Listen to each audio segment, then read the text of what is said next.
Wanita hari ini. Wanita hari ini bijak mengatur, mengurus mata wataknya. Usahawati, ibu istri permaisuri. Wanita hari ini di zaman modern masih kekalkan adatnya. Dihormati, disayangi, disanjungi. Wanita hari ini. Kembali ceria, kembali berinformasi bersama kami di Wanita hari ini. Kami kembali untuk siaran tengah hari anda untuk 13 Februari 2023. Anda bertemankan saya Fatin Hamimah Yusof dan juga Syahira Izzati Yaakob. Assalamualaikum. Apa khabar Fatin? Waalaikumsalam. Baik, sihat. Tak cukup tidur je, Syahira. Tak cukup tidur dan saya yakin ramai juga penonton di luar sana yang sama-sama tak cukup tidur, terkebil-kebil tengok kami di tengah hari ini. Jadi kami harapkan anda semua dah refresh kembali. Sekarang dah pukul 12. Mesti dah bangun dan juga dah mandi sebab maklumlah malam tadi kita semua layan anugerah juara lagu ke-37 Fatin. So macam mana? Awak puas hati ke dengan kemenangan dan juga orang kata kemeriahan di AJL semalam? Sangat berpuas hati Fatin sebab kita disajikan dengan persembahan yang sangat-sangat dahsyat. Ada yang menyanyi dalam keadaan terbalik. Itu yang dan juga betul sebenarnya. Dan ada juga yang penuh dengan pentas, dengan propsnya, dengan persembahannya, dengan busana yang cantik dan sebagainya. Sangat-sangat berpuas hati dan saya yakin bahawa penonton di rumah juga sangat berpuas hati dengan persembahan yang telah pun dipertontonkan kepada kita semua. Kalau boleh kita sekali lagi lah kan kita kongsikan yang mana tuah ternyata milik Aina Abdul dengan lagunya apa? Lagunya bertajuk Terus Hidup. Terus Hidup dan juga tempat kedua Sorawan dan juga Joe Frizo. Betul, dan juga tempat ketiga iaitu Alif Satar dan And The Locals, anugerah terindah. Dan persembahan terbaik Sheila Zikir dan juga persembahan pilihan penaja kita adalah Kai Bahar. Wah, tahniah kita ucapkan kepada semua pemenang di anugerah AJL ke-37. Kita tengok semalam kawan-kawan kita pun ada juga kan. Kita tak dapat hadir tapi kita hadir bersama mereka di Wanita hari ini. Dan kita nak kongsikan yang mana kita akan bawakan pemenang kita di studio tapi sebentar saja lagi. Tapi sebelum tu kalau dah bercakap mengenai AJL di Axiata Arena, ini pun satu lagi yang mana kita adakan di Axiata Arena. Betul, tapi ini mungkin lain sikit, Syira. Betul, untuk anda semua yang minat aktiviti sukan, kita nak kongsikan kepada anda satu paparan mengenai aktiviti sukan lompat tali ataupun jump rope. Yang mana kata orang ini tak adalah makan kos yang terlalu banyak, ataupun kepada anda semua yang mungkin nak cari idea untuk luangkan masa, mungkin ini adalah tempatnya. Jom kita saksikan dahulu paparan ini. Jom, cuba lompat sikit.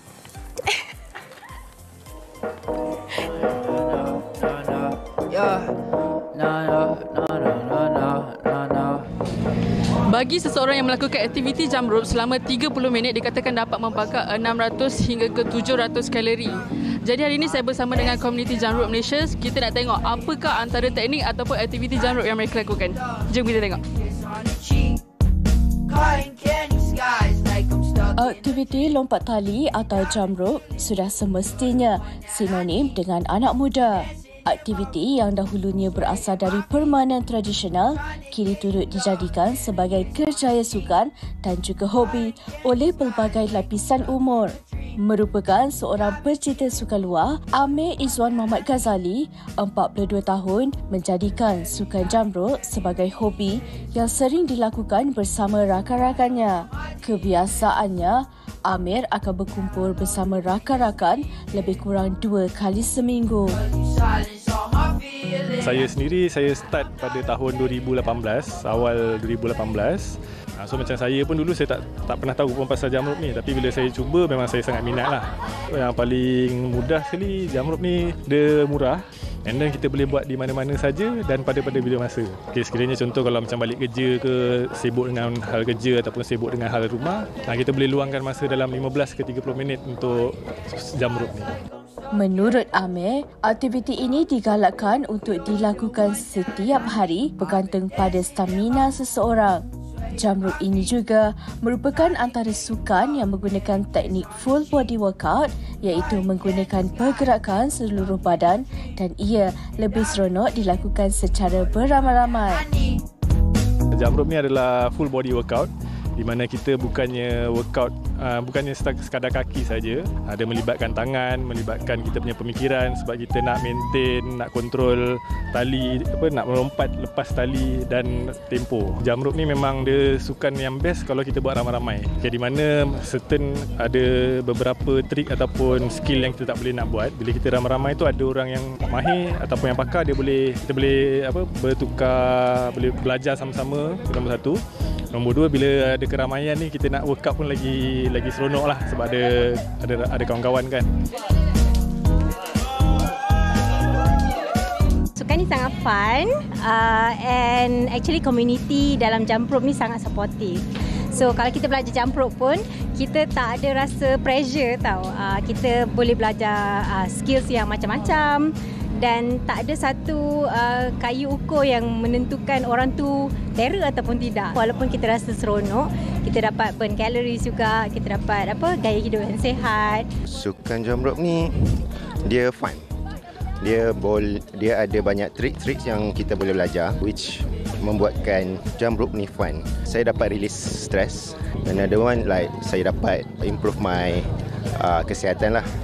Ternyata dapat dilihat sukan jump rope ini bukan sahaja boleh dimanfaatkan bersama dengan rakan-rakan pada waktu terluang, malah ia juga dapat membantu dalam mengekalkan tahap kecerdasan tubuh badan. Wow, menarik. Hanya 15 ke 30 minit sahaja dia boleh memberikan kita satu kecerdasan. Dan ini sebenarnya motivasi bagus untuk saya. Balik ni saya nak kena carilah Syira. Sebab apa? Untuk kita ibu-ibu ni kan, bolehlah buat di rumah. Sekejap je kita ambil masa. Tetapi untuk mereka yang belum ada pasangan, bujang, apa kata, boleh juga luangkan masa anda untuk sertai aktiviti tu. Betul tu. Dan sukan ini juga kalau kita dapat lihat tadi, ada komuniti diri sendiri yang mana kita dapat lihat bahawa banyak kerjasama yang boleh, dan juga kita cari juga rakan-rakan ataupun pasangan ataupun teman-teman untuk kita luangkan sedikit masa bersama mereka. Dan juga Fatin, tadi Fatin ada sebut mengenai bujang. Dan ini yang bakal kami kongsikan kepada anda semua, iaitu topik kita pada hari ini, dilema bujang. Fatin, orang bujang ni banyak betul dilemanya, Fatin. Okey, kalau saya lah kan, dululah saya pernah bujang. Awak pun pernah bujang saya kan? pun pernah bujang, sebab Fatin. Kalau kita bujang ni, kita takut nak pergi kenduri. Sebab apa? Kalau pergi kenduri jadi macam satu kita diasap dengan soalan. Soalan yang sama sebenarnya. So, itu antara dilema bujang. Selain daripada itu, dilema melihat orang lain, kawan-kawan seangkatan mungkin dah menjadi rumah tangga. Itulah, mungkin anda juga ada dilema membujang anda. Berkata kongsikan di Facebook kami, di TikTok kami dan juga boleh singgah-singgah juga di Instagram kami. Betul tu. Jadi kita nak berhenti berehat seketika. Kita akan kembali bersama dengan tetamu-tetamu untuk mereka kongsikan pelbagai tips dan juga kongsikan sedikit pengalaman mereka dengan keadaan mereka yang mungkin tengah hidup membujang. Kita nak berhenti berehat seketika. Awak bujang dulu okey ke? Okey, bolehlah tahan. Wanita hari ini, wanita hari ini. Jangan kahwin sebab mulut orang. Jangan kahwin sebab emosi. Jangan kahwin sebab nafsu semata-mata dan jangan kahwin sebab nak puaskan hati orang. Kahwin ni kena ada matlamat. Kahwin ni kena ada goals. Okey, apa goals you nak kahwin? Apa matlamat you nak kahwin? Untuk apa? You ask yourself then you get married. Orang yang single ni kadang-kadang masalah dia bukan sebab tak ada orang nak. Dia sengaja suka pada someone yang tak pandang dia, yang tak tengok dia pun, yang dia takkan mampu dapat. Supaya apa? Supaya dia stay single. Cantik, tapi why single, Kak? Sebab terlalu cantik. Okey? Laki-laki pandang aku semua macam, weh, dia ni cantik lah. Mesti dah ada boyfriend. Tak payahlah mengorat. So to all my single girls out there, jangan rasa down, okey? Aku ni tak cantik ke? Sebab tu tak ada lelaki nak know. Kita single kerana kita terlalu cantik, okey? Thank you.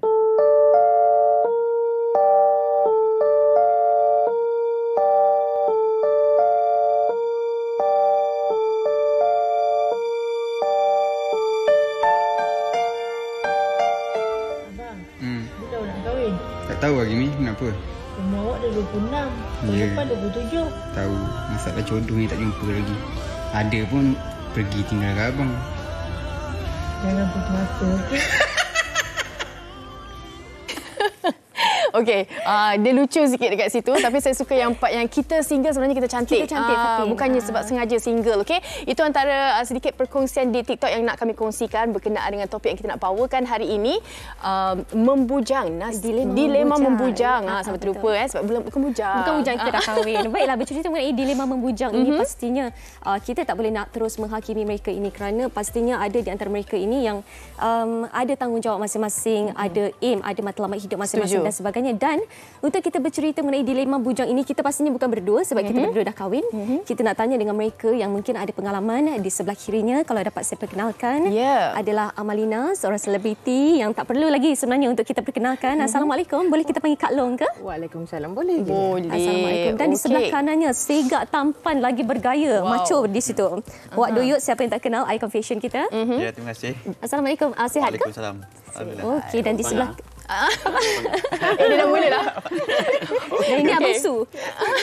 Baik, dan di kanannya pula adalah Amin Idris, seorang perunding motivasi. Assalamualaikum. Selamat datang ke wanita hari ini. Ya, terima kasih sama-sama. Dan kita bercakap mengenai dilema membujang. Ini topik general lah sebab semua orang pun pernah melalui, mungkin boleh kongsikan pengalaman dan juga yang masih lagi belum mendapat cinta ataupun cinta mereka tu orang kata difokuskan untuk tempat lain kan. Bagaimana sebenarnya kalau kita nak kongsikan dilema membujang ni, siapa, bagaimana orang-orang yang perlu kata mendapat perhatian hari ini?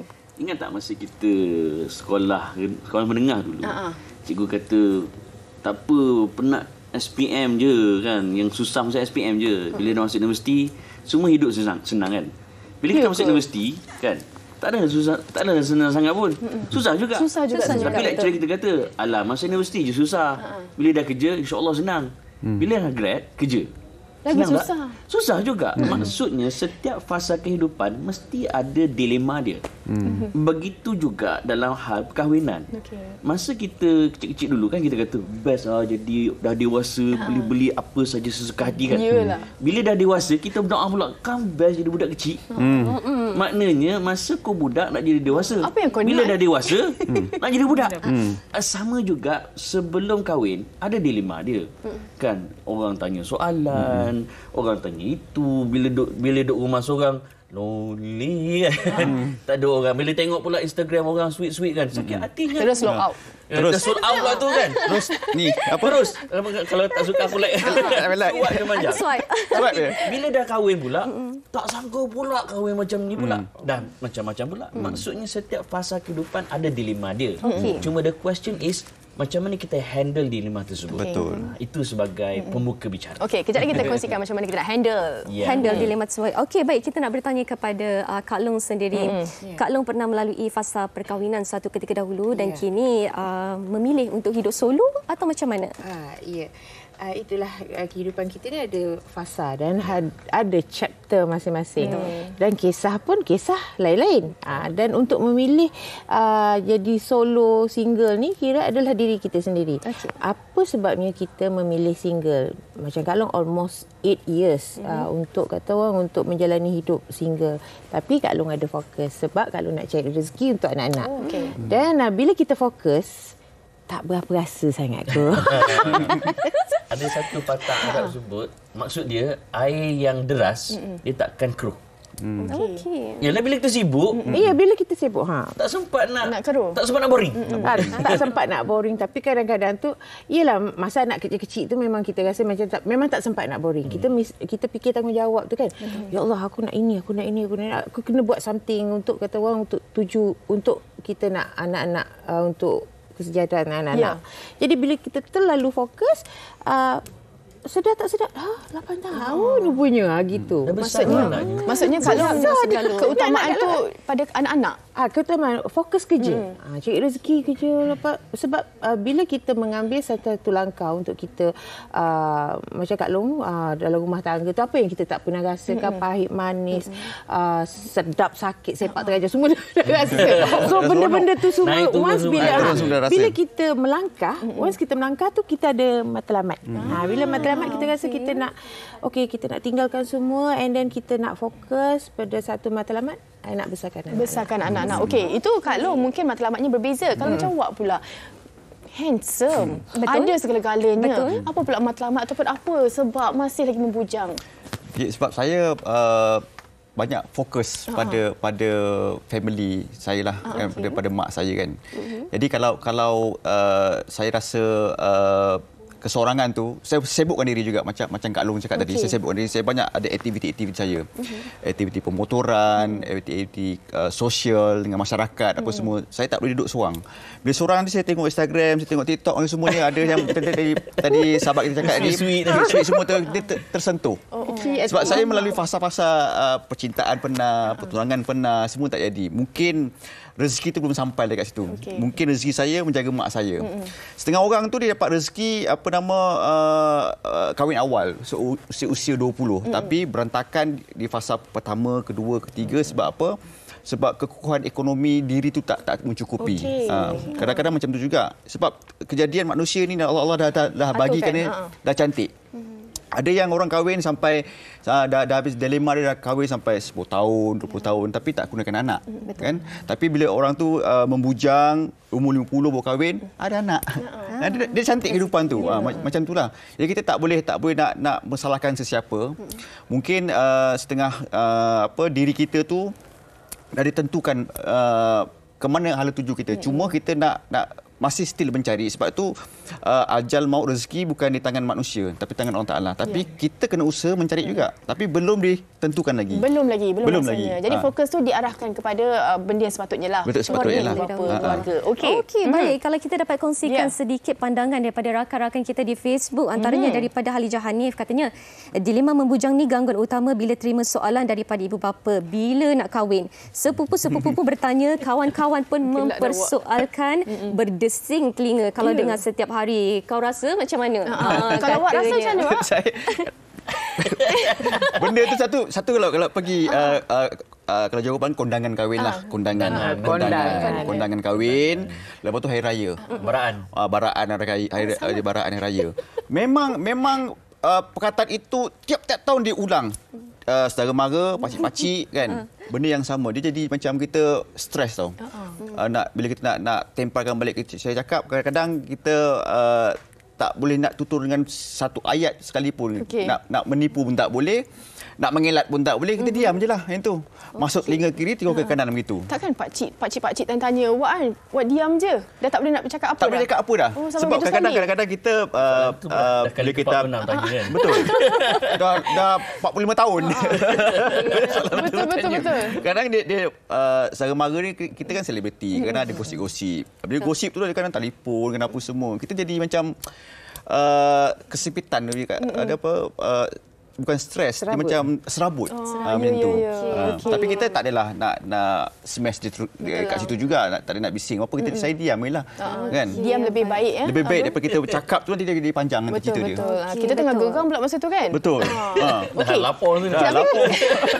Kita tak boleh nak salahkan mereka yang masih lagi bujang dan sebagainya. Sebab apa? Kadang-kadang bukan saja dilema disebabkan mereka ni belum lagi jodoh tu belum lagi tu satu lagi kadang-kadang fobia, trauma melihat kawan-kawan sekeliling ataupun dari segi belum rasa puas dengan diri sendiri, nak membela orang tua dan sebagainya. Mungkin antara dilema-dilema lain bagaimana?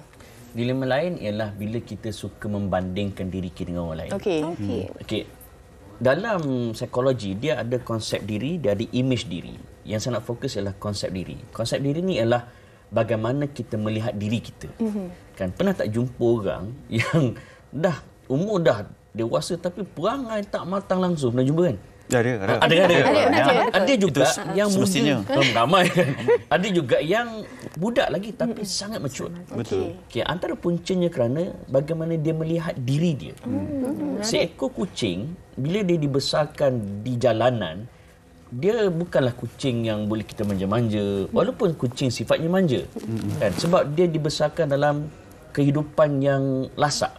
Tapi bila kucing tu dibesarkan dalam rumah yang aircon lagi, makan pula mahal-mahal kan, maka dia akan jadi kucing yang jinak beli, dia belai-belai. Begitu juga manusia. Kalau kita dah terbiasa dengan membandingkan diri kita dengan orang lain, itu jadi stres.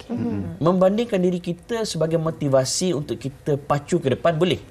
Tetapi membandingkan diri kita untuk memandang hina pada diri kita, itu tak boleh. Tak boleh. Betul. Agama tidak melarang kita merendahkan diri. Malah agama menggalakkan kita merendahkan diri, itu namanya tawaduk. Tetapi agama melarang kita menghina diri. Jadi membandingkan orang lain untuk motivasi boleh. Tapi membandingkan orang lain untuk kita rasa teruknya aku, itu tak boleh. Oleh itu, saya ajak pada para penonton, tengok cermin. Kalau tak nak tengok cermin pun, selfie sekejap. Kenapa? Sebab number one, that is your competition. And number two, love yourself. Orang mungkin tak boleh, orang mungkin kita tak boleh kawal mulut orang. Orang mungkin benci kita, dengki kat kita, mengata kat kita. But by the end of the day, siapa yang take care diri kita? Diri kita. Betul. Jadi orang nak kata tu tak apalah, kita anggap itu doa dia. Kita jawab paling tinggi pun insya-Allah. Kadang ada juga mau beli. Dia beli, duit banyak kan. Bila nak kahwin. Sakit hati dia. Sakit hati. Kita kata insya-Allah. Insya-Allah. Okey, baik. Tadi Amin ada katakan untuk kita sayang diri kita sendiri semua, dan mulut orang ni kita tak boleh nak kawal. Kalau saya dapat tanyakan kepada Kak Long, macam mana Kak Long tepis soalan-soalan nakal daripada makcik-makcik anian ni kata orang?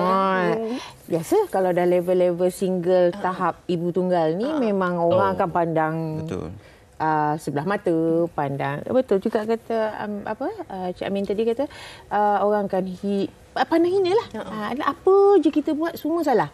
Padahal kita memang kita buat kerja betul. Dah kita memang dalam industri, dah memang kita memang kena kelihatan elok, cantik, bergaya. Dah dikatanya kata orang asyik bergaya je, entah ya entah tidak lah tu katanya. Tapi bagi Kak Long, jati diri kena kuat. Bagi Kak Long tepis. Kalau orang kata tak sunyi ke, tak apa ke, anak Kak Long 6 orang pun nak sunyi macam mana?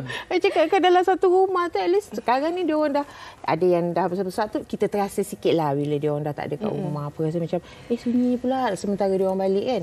Tapi itu je Kak Long, bagi Kak Long fokus anak-anak, kalau ada jodoh, ada apa tu, InsyaAllah. Betul. Sebab apa? Betul lah, saya setuju apa yang Kak Long cakap tu. Sebab sekarang ni bila fokus tu dah ke arah lain, kita dah macam dah tak heran apa orang cakap sebagainya. Okey, ini daripada Putra Put. Dia kata memujang itu senang nak ke mana-mana. Betul ke Wak? Betul, memang senang nak ke mana-mana. Saya tambah lagi Bukan tak nak berpasangan, tapi dah serik bercinta je putus. Ini macam dilema antara mereka yang masih memujang. Okey, tak apa. Kita dah dengar dah apa kata Kak Long, Wak Doyok dan juga Cik Amin. Kita nak juga dengar kata orang ramai berkenaan dengan topik dilema membujang. Jom.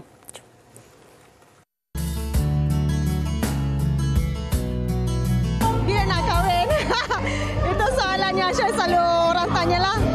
Tapi yelah, sebagai seorang wanita at this age, saya tak nak kahwin banyak. Saya dah lali dan dah biasa. Takut tu memang ada. Sebab mungkin dengan pengalaman-pengalaman yang sebelum ni, jadi mungkin at this age Sherry lebih berhati-hati dan I'm okay, dah almost this age, I'm okay. So of course takut tu memang ada. Tetapi sebab boleh berdiri dengan kaki sendiri, I think that is more than enough. Soalan ni yang itulah. Tapi Bella tak adalah macam terkesan sangat dengan soalan tu, because alhamdulillah masih lagi ada demand, Bella menyanyilah, berlakonlah. Alhamdulillah masih lagi ada rezeki dalam industri seni. So I don't really have time untuk bercinta, but of course kadang-kadang tu kita macam alamak, bosan lah, apalah. Soalan wajib yang diorang akan tanya lah, bila kahwin. Apa yang akan dijawab? Personally, saya cakap tak ada jodoh dan malas nak kahwin awal. Macam nak enjoy dulu kot. First kali kalau balik kampung kan, mesti orang akan tanya bila nak kahwin. Lepas tu kalau dari segi sudut kerja pula, selalunya yang bujang ni lah yang akan dihantar ke jauh-jauh outstation, and every time korang-korang je yang kena. Dia selalu rasa tertekan bila rakan-rakan sebaya semua dah kahwin, dah ada anak, ada keluarga sendiri. So kita kadang-kadang rasa stres lah dengan keadaan macam tu kan.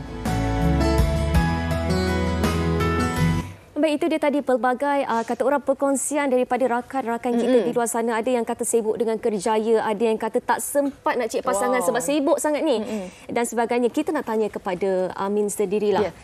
Dari apa yang kita dengar sebentar tadi, kerjaya lah, faktor kewangan lah, faktor banyak faktornya kita memujang. Adakah memujang ini satu pilihan sebenarnya? Okey, pertama kita kena clear dulu. ada dua keadaan. Pertama, orang yang memang tak nak kahwin. Kedua, orang yang nak kahwin tapi dah terlalu banyak halangan dan sebab-sebab, which is lain orang lain cerita lah. Okay. Yang pertama ni, kita kena perbetulkan persepsi. Orang yang tak nak kahwin atas sebab apa? Kalau dia tak nak kahwin kerana dia dah cuba tapi tak dapat, lain cerita.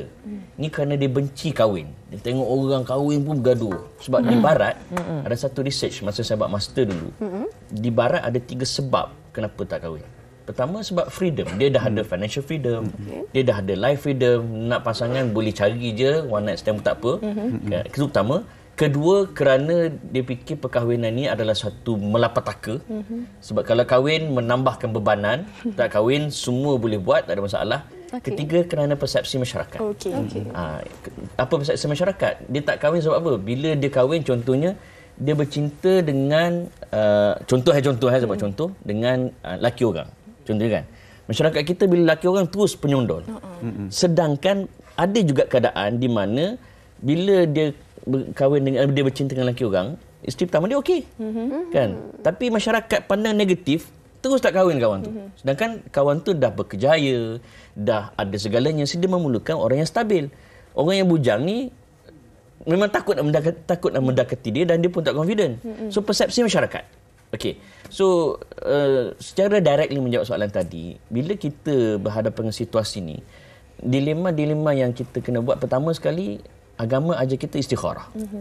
Istikharah ni salah satu salah faham kita ialah tak mimpi pun muka dia tak dapat pun. Okey, itu persepsi salah. Okey, salah satu petunjuk Tuhan ajar bukan mimpi je. Mimpi hanyalah salah satu. Okey. Sebab dia selain daripada petunjuk istikharah ialah gerak hati.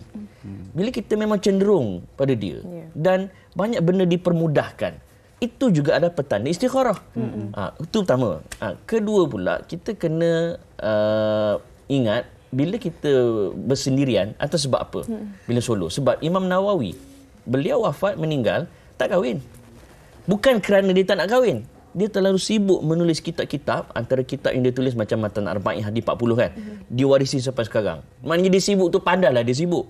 Ni kuduk saja main game setiap hari. Sibuk kan. Main game, macam TikTok gelik-gelik. Tak ada jodoh, sibuk. Yang tu cari pasal lah. Memang cari pasal. So kena tengok, kita tak kahwin atas sebab apa. Kalau memang saja tak nak sebab tak suka kahwinan, kena perbetulkan persepsi. Betul. Tapi kalau terlalu sibuk, ada fokus-fokus yang lebih priority, tak ada masalah. Ya. Maksudnya reflect balik dekat diri sendiri tu kan. Okey, macam Kak Long, anak-anak ada tak macam mami tak nak ni ke? Tamatkan zaman bujang ke apa ke? Tak, memang kadang-kadang tu dia orang ada tanya. Saya susik. Susik. Agaknya tak nak kita bebel kot. Dia spin balik. Dia spin balik je. Mami nak kahwinlah mami. Kahwin, dia suruh mami kahwin. Bagi macam semua yang kata, kita ni, kita dah pernah rasa kehancuran. Benda setiap ada alasan. Kadang-kadang mencari rasa macam okey, tapi tak okey pula. Kadang-kadang ada je tu, mungkin kena solat istikharah. Ya Allah, gitu kan. Adalah yang anak-anak tu rasa tak ada sangat mengongkong ke apa, tak ada. Alhamdulillah. Maksudnya Kak Long macam terbukalah. Terbuka, tapi dalam masa terbuka tu Kak Long dah pernah rasa sesuatu trauma dalam perkahwinan. Jadi Kak Long rasa, Kak Long dapat bezakan dalam perkahwinan dengan dalam solo. Jadi Kak Long rasa macam rasa lagi mudah solo sebab kita lah yang buat keputusan, kita yang apa yang kita buat, kalau salah kita terima. Kalau betul pun kita rasa semuanya itu tanggungjawab kita. Dan Kak Long rasa bila Kak Long seorang, Kak Long rasa diri Kak Long kuat. Okey. Boleh setuju ke dengan Kak Long? Maksudnya kalau seorang tu lebih, orang kata wibawa tu lebih kuat. Dia setengah-setengah orang ada pemikiran tertentu kan. Kalau kita seorang ni kita lagi kuat. Tapi kita kena ingat usia ni tak ada sampai kita muda sentiasa. Ada waktu fasa kita tua macam tu untuk nak menjaga kita. Besok kalau semua anak-anak sudah sibuk, kita tinggal seorang, sakit pening siapa nak jaga. Kan? Macam saya juga kena cari juga. Saya nak namatkan zaman bujang saya. Sebab masih belum dapat lagi kesesuaian dalam hidup saya untuk mengisi ruang kosong yang ada ni, kan, untuk menjaga hidup saya. Kalau kita hidup seorang, ya, macam tadi Kak Long cakap, memang kita tak ada stres apa. Keputusan semua tangan kita, kan? Tapi bila kita berdua ni, keputusan ada dua orang yang buat keputusan untuk support kita di belakang, kan? Kadang-kadang kita buat sesuatu rumah kita tak suka. Kadang-kadang rumah kita buat, kita pula tak suka. Jadi macam berantakan kat situ. So, jadi kalau kita nak tamatkan tu, mesti kena cari juga. Selebihnya wallahu alam lah, Allah yang akan bantulah kan kita. Itu je. Dah lalang macam kena cari juga tu kan. Apa sebenarnya kriteria awak doyok ni? Itulah tinggi sangat. Lama kita menunggu ni. Kriteria saya simple je. Simple je sebab saya tak suka makan luar. Kena masak lah. Kena masak lah. Sebab air tangan isteri saya besok tu yang dapat sifat saya jadi. Producer tanya makanan Jawa ke awak? Makanan Jawa ke? Makanan tak ada, jangan Jawa. Saya makan Melayu boleh apa semua. Tak ada masalah kan. Yang penting boleh masak sebab enzim air tangan suami isteri ni kan yang membuatkan kita jadi lebih bahagia. Kalau kita macam air tangan mak kita lah, kita teringat mak kita. Kalau kita pergi air tangan orang lain, macam mana? Dapat orang dia pula. Macam tu bahaya. Sebab tu saya nak dia masak rumah je. Senang je. Air tangan tu yang salah kan? Salah. Yang salah. Itu. Mungkin Amin boleh juga kongsikan. Salah kait tangan. Mungkin Amin boleh kongsikan juga. Kalau ada sesetengah, macam Kak Long cakap, dia ada trauma. Jadi trauma ni macam, dia dah tak payah fikir. Dia tak nak dah ada orang kata fasa yang menyakitkan. Dia nak fasa yang solo. Aku boleh buat apa yang aku suka. Ini mungkin berlaku juga pada kalangan penonton kita. Kalau atas sebab itu tak ada masalah. Sebab dah perit dah. Sebab dah berapa kali cuba, dah berapa kali bersangka baik, by the end of the day, dia yang tersakiti. Kan? Kalau itu sebabnya berdasarkan perbincangan ilmu, tak ada masalah. Yang menjadi masalah bila dia tak suka, dia pergi membenci pula institusi perkahwinan. Itu salah. Ini semua sebab perkahwinan lah ni. Siapalah perkena perkahwinan. Berhati-hati. Nabi sebut, idza tazawwajal 'abd fastakmala nisfu dini. Siapa yang berkahwin di kalangan hamba-hambaku, maka dia telah menyempurnakan sebahagian daripada agamanya. So pertama, tak ada masalah pun. Cuma kedua ialah, adakah kita tak berusaha langsung ataupun kita just follow the flow. Which is dua-dua tak ada masalah. Sekali lagi, kalau dia buat yang ketiga, apa dia? Dia tak nak sebab apa? Dia benci perkahwinan. Dia macam, hari tu kan kecoh pasal kahwin 2, kahwin 3. Aku benci poligami, apa takut. Fobia. Saya kata, tak suka poligami tak apa. Tapi jangan mengata. Jangan menghina. Jangan hina poligami. Sebab masyarakat kita dah terlalu banyak dihidangkan dengan kegagalan poligami. Dan kan ada yang berjaya. Sama juga kehidupan single. Kadang-kadang masyarakat kita terlalu banyak dihidangkan dengan cerita-cerita negatif orang yang single. Sedangkan cerita positif orang yang single banyak. Betul. Sebab banyak direkodkan dalam drama. Betul. Jadi daripada kita kecil, TV3 tengok sampai kita besar, drama ibu tunggal jahat, bini muda jahat, kahwin 3 jahat macam tu. Dia dah dibesarkan macam tu. Jadi fokus masyarakat kat situ. Dia dah mindset kita terpengaruh. Padahal dalam Islam ni mudah aja, tak ada susah. Kan? Dan kita ni, even kalau dah kahwin pun, pernah Nabi ditanya, siapa kena bagi nafkah dulu? Nabi kata, ibda' binafsak. Mulakan diri kau, ibda' tasaddaqa binafsak. Mulakan dengan diri kau dulu. Lepas tu baru kepada ahli keluarga kamu. Maksudnya, kau ada duit banyak. Kan? Lepas tu, kau belanja untuk kau seorang diri. Tak boleh. Sama juga kau duit banyak. Lepas tu, kau belanja pada orang lain. Tak ada langsung untuk kau. Pun tak boleh. Maknanya, agama membenarkan kita reward ourselves. Kan? So orang yang single ni, dia dah kerja penat-penat, apa salahnya beli kod elok sikit, cincin banyak sikit, jam mahal sikit, why not kan? Tak ada masalah. Cuma sekarang ni di mana kita pada akhirnya kita ada ikhtiar, tak dapat juga, tak apalah. Bukannya kita tak nak. Betul? Mungkin masanya belum tiba. Bukan menolak. Tapi kalau itu kata orang, itu pilihan. Kadang-kadang bila kita mencuba, tapi tak menjadi, itu bukan maknanya kita terus surrender lah, aku tak nak lagi lah, nak apa, tak ada. Dia adalah pilihan. Cuma by the end of the day, yang menentukan Tuhan. Dalam hadis juga, sebelum Allah Ta'ala meniupkan roh, kan Allah Ta'ala bagi tahu pada malaikat, tulis 4 perkara. Nabi kata, ajalihi, wa rizqihi, wa sa'idun, wa syaqiyun. Ajalnya, rezekinya, hidup bahagia ataupun deritanya. So kita ni kena ikhtiar dan usaha. Jangan terbaring je, berserah pada takdir. Maaf lah. Itu cari penyakit. Okay. Mungkin Wak boleh kongsikan juga kata-kata semangat untuk mereka di luar sana. Kita tahu dalam fasa mencari tu kita memang orang kata penantian tu satu penyeksaan kan. Tapi mungkin kekuatan daripada Wak sendiri. Wak, you can wait, Wak. Okay, kepada orang luar sana lah. Saya mungkin dalam dilema ni dengan kawan-kawan, just biarkan saja. Fokus apa kita nak buat. Kita cari jodoh kita. Mesti akan jumpa punya satu ini. Sama ada buruk dan baik, itu Allah Ta'ala yang tentukan. Tapi yang penting terus berdoa, minta Allah Ta'ala sampaikan jodoh tu berpanjangan. Itu je. Jangan stop sampai di situ saja. Kan? Jangan putus asa. Jangan give up. Mungkin sedikit daripada Kak Long, mungkin pesanan kepada orang di luar sana. Kak Long pun samalah macam Wak tadi cakap. Kata buat pilihan yang bukan buat pilihan yang terbaik. Kita mencari, tetap mencari, dan kita sendiri itu akan rasa insting tu ada. Tapi serah pada Allah Subhanahu Wa Taala. Ya. Maksudnya mereka lebih bersikap terbuka dan juga biar ditentukan. Go with the flow. Okey, di hujung ni mungkin Amin boleh rumuskan topik kita hari ini, dilema membujang ni, Amin.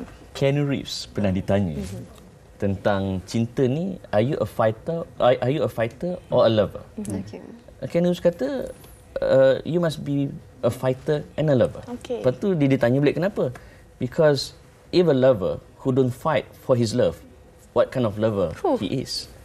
Nampak tak? Maknanya dalam kehidupan ni is all about perjuangan. Perjuangan. Kita ada seseorang yang kita cintai dan kita yakin itu jodoh kita, berjuang. Dapatkan dia. Tapi kalau dah berjuang tak dapat, tak apalah. Tapi kadang-kadang langsung tak berjuang tu macam mana? Itu masalah. Kau takut, lepas tu mengeluh kan? Tahu tak? If you want something, do something. If you do nothing, you get nothing. Betul. Sekian, terima kasih. Sekian terima kasih. Itu dia. Kehidupan ini satu perjuangan, Fatin katanya. Jadi orang di luar sana, mereka-mereka di luar sana teruskan berjuang. Kepada anda yang mungkin masih lagi membujang, jangan down. Sebab kita ada banyak lagi hidup ni yang boleh kita capai dalam hidup kita ni. Betul. Dan ada banyak lagi matlamat-matlamat ataupun banyak lagi kebahagiaan di tempat lain yang boleh kita cari. Betul. Boleh juga melihat kepada mana-mana individu yang dah berjaya. Walaupun mereka bujang, walaupun mereka bersendirian, tapi sebenarnya kejayaan tu bukanlah terletak pada perkahwinan semata-mata. Kita menghappy. Kita membahagiakan orang lain, juga kepuasan juga untuk diri kita. Baik, kita nak ucapkan terima kasih kepada Amin Idris, Kak Long, Amelina dan juga Wak Doyo atas perkongsian hari ini. Kita santai-santai saja, tapi saya percaya yang mana mendapat inspirasi juga kepada penonton-penonton. Betul tu. Dan tadi sebentar tadi di awal rancangan tadi kita ada bagi tease sikit, kita punya juara-juara pemenang anugerah juara lagu, dan sebentar nanti kita akan bawakan pemenangnya. Jangan ke mana-mana, kita nak berhenti berehat seketika. Siapa? Aina pula. Mana kita tahu. Takkan mati jiwaku yang ada hanyalah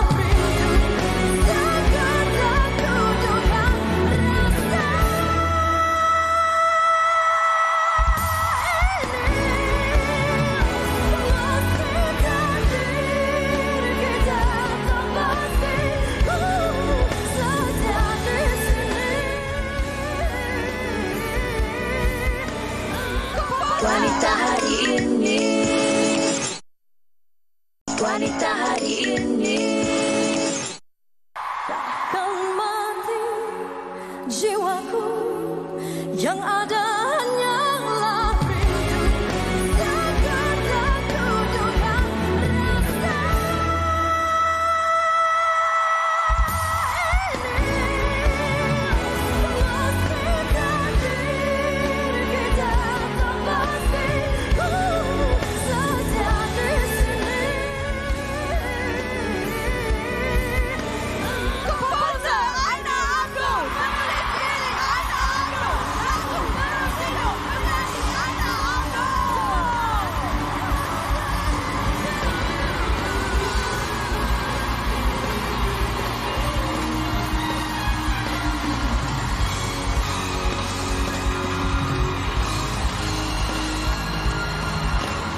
Wow, kita berikan tepukan yang gemuruh untuk juara anugerah juara lagu AJL ke-37 Aina Abdul dengan lagunya Terus Hidup. Dia tengok sekali lagi pun saya rasa meremang. Meremang kita. Apatah lagi mereka yang tengok live semalam. Aina, Tahniah. Terima kasih. Wow. Okey, ini memang mungkin bukan soalan pertama untuk hari ini, tapi sebenarnya Aina dah jangka atau tidak kemenangan ni?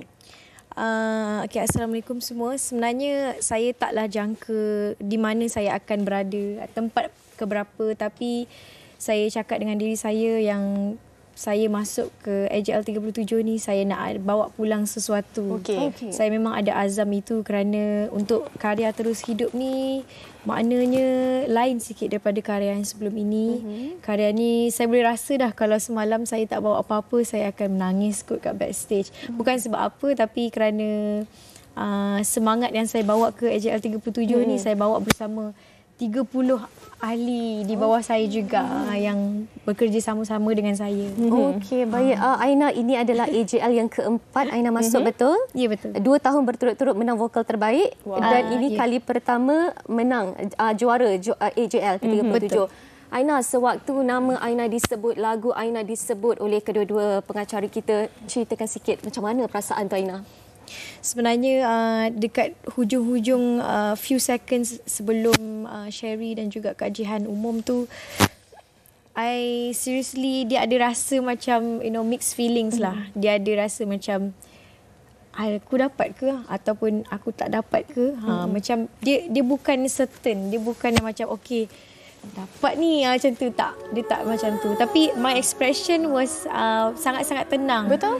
And sebenarnya saya pun terkejut dengan diri saya sebab bila saya tengok balik perjalanan hari semalam, saya tak menangis langsung semalam. So I am quite proud of myself for not crying kerana persiapan Terus Hidup ni membantu saya mencari that inner peace yang saya cuba cari for many months and sometimes years. Dan kerana itu maybe saya dapat kekuatan itu, dan kekuatan tu saya percaya datang daripada orang yang saya tujukan dalam persembahan semalam, which is arwah ayah saya. Okey, secara tidak langsung Aina dah menjawab mana lagu ini diinspirasikan daripada arwah ayah Aina sendiri. Kalau personal experience melalui arwah ayah saya, tapi lagu ini dibuat ketika negara kita dilanda pandemik. Sewaktu itu kebanyakannya kita dapat dengar banyak anak-anak ataupun keluarga yang kehilangan ahli keluarga mereka ketika itu dan mereka tak dapat nak jenguk pun mereka. Jadi sebab itu saya tujukan lagu ni untuk perasaan rindu yang tak kesampaian. Jadi itu juga yang saya rasa dulu. So lagu ini untuk mereka saja yang kehilangan seseorang dalam hidup dia, whether it's through kematian ataupun tinggal ataupun berpisah.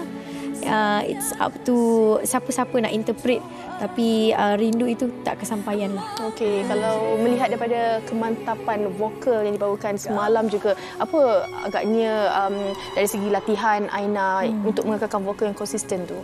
Sebenarnya saya sangat-sangat terhutang budi dengan all the lots of years of training saya bersama dengan saya ada few cikgu dalam hidup saya lah yang saya sangat-sangat really thankful, walaupun saya dah lama saya tidak berguru one to one dengan spesifik cikgu, tapi saya ada few cikgu dalam hidup saya yang saya pegang ilmu beliau sampai ke bila-bila lah. Jadi untuk persiapan AJL, dah 2 tahun AJL saya self-taught diri saya ajar diri saya sendiri, bukan tak nak ada guru, tapi I feel like at this age of 30 years old and segala nota yang saya belajar dari cikgu-cikgu saya lebih selesa, saya belajar sendiri. So persiapan tu tidaklah rumit sangat, tapi dia adalah koleksi warm up exercise yang sesuai dengan suara saya. Aina, kita dapat selain daripada kemantapan vokal Aina Abdul ni yang kita semua tak nafikan lah. Persembahan Aina ataupun kemunculan Aina di atas pentas sentiasa dinanti oleh orang ramai. Bukan sahaja kerana vokal tetapi juga kerana penampilan ataupun busana yang dipamerkan. Kata orang masing-masing ada keunikannya yang tersendiri. Boleh ceritakan sikit busana semalam, apa signifikannya busana itu? Busana semalam adalah hasil daripada kerja keras Melinda Lui, which is also pereka untuk baju saya tahun lepas melalui lagu Nafas Cinta, baju bunga, dan persiapan kali ini distylekan oleh saya punya stylist Abu Syaif Hamzah. Jadi signifikan baju ni sebenarnya bermula daripada idea hanya kerana saya terinspirasi dengan melihat awan. Kerana tahun lepas saya dapat peluang untuk do a lot of work travel. Jadi a lot of my me time berada di window seat dalam kapal terbang. So saya dapat saksikan awan yang bergelora, awan yang tenang. Jadi at that time saya pun mencari jati diri saya sendiri. Saya mencari ketenangan saya sendiri. Jadi saya suka tengok awan, dan kalau tengok dalam phone saya banyak gambar awan. Jadi bila saya dah ada break time, saya jumpa tim saya waktu bulan 11 tahun lepas. Saya cakap saya nak menyanyi bertemakan awan. Jadi Abu selaku stylist saya, dia olah idea itu, and kita berjumpa dengan Melinda untuk hasilkan busana ini. Sangat-sangat orang kata luar biasa kan. Okey, di akhir perbincangan kita, di akhir sembang-sembang kita hari ini, mungkin Aina nak katakan sesuatu untuk peminat Aina, seluruh yang menonton Aina semalam. Okey, kepada semua peminat Aina yang hadir semalam ataupun yang tidak dapat hadir tapi menonton di Kaca TV, to all my iNations, thank you so much kerana perjuangan kita saya dapat rasakan bukan saya seorang-seorang. It's a togetherness, and saya bersyukur kerana dapat kumpulan peminat yang setia macam ni. Kalau orang kata saya berjuang selama 4 tahun, peminat saya pun berjuang selama 4 tahun. Jadi saya tak akan lupakan usaha anda. And in fact, we just met few hours ago kerana we had our humble party selepas IJL semalam. And I can't wait to see you guys again for future event dengan iNations. I'll see you. Ya, insya-Allah. Okey, terima kasih selagi Aina, dan juga mungkin selepas ini lebih banyak lagi yang mungkin Aina berikan kepada penonton-penonton dan juga peminat-peminat Aina. Baik, kita nak rehat seketika, Syira. Kembali selepas ini ada perkongsian selepas ini. Terima kasih.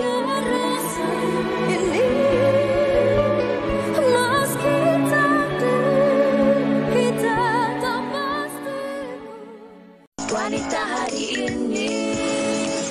Kembali lagi di Wanita hari ini. Terima kasih kita nak ucapkan untuk perhatian anda lebih 1 jam bersama dengan Wanita hari ini. Kita nak bacakan komen-komen lucu juga komen-komen anda. Betul, dan antara komen yang saya nampak dekat Facebook kita daripada Zahid Paan, katanya susah nak cari jodoh sebab awet bujang sekarang mahal, Fatin. Ya, mahal.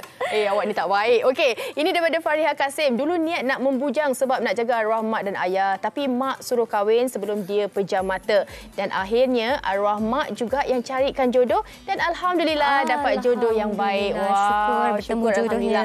Okey, selesai untuk hari ini dilema membujang. InsyaAllah kita doakan yang baik-baik untuk rakan-rakan kita yang sedang membujang tu untuk cepat-cepat ditemukan jodoh dan juga kebahagiaan. Dan esok, ini saya rasa memang ramai yang suka. Hari Selasa ni biasalah makan-makan. Tapi esok kita nak bawakan menu masakan Thailand. Okey, kalau awak Syira, satu. Saya suka tom yum seafood. Okey, saya tom yum tu confirm, tapi saya nak tambah. Saya suka miang kam. Oh, okey, yang daun-daun tu. Makan? Saya makan tapi saya kurang sikit. Tapi okey, boleh makan. Tapi boleh lah kan. Tapi kalau anda nak tahu banyak lagi, pelbagai lagi menu masakan Thailand, esok kita akan bawakan bersama rakan-rakan kami yang lain, insya-Allah. Jadi teruskan hantar komen-komen dan juga terus bersama kami. InsyaAllah kita jumpa esok. Terus jaga diri anda. Assalamualaikum. Bye. Lembut baik budi pekerti, tapi cekal hati dia tabah berani pendidik. Puteri dalam hal jati diri dia permaisuri kepada si suami, kepada anaknya dia ratu di hati. Tunggak keluarga, kalau bukan dia siapa lagi? Wanita hari ini bijak mengatur, mengurus mata watanya. Ushawati, ibu istri permaisuri. Wanita hari ini di zaman modern masih kekalkan adatnya. Dihormati, disayangi, disanjungi. Dia Ushawati aliran masa kini dia penyambung warisan Sri Kandidia. Lemah lembut baik budi pekerti, tapi cekal hati dia tambah berani pendidik. Puteri dalam hal jati diri dia permaisuri kepada si suami, kepada anaknya dia ratu di hati. Tunggak keluarga, kalau bukan dia siapa lagi? Wanita hari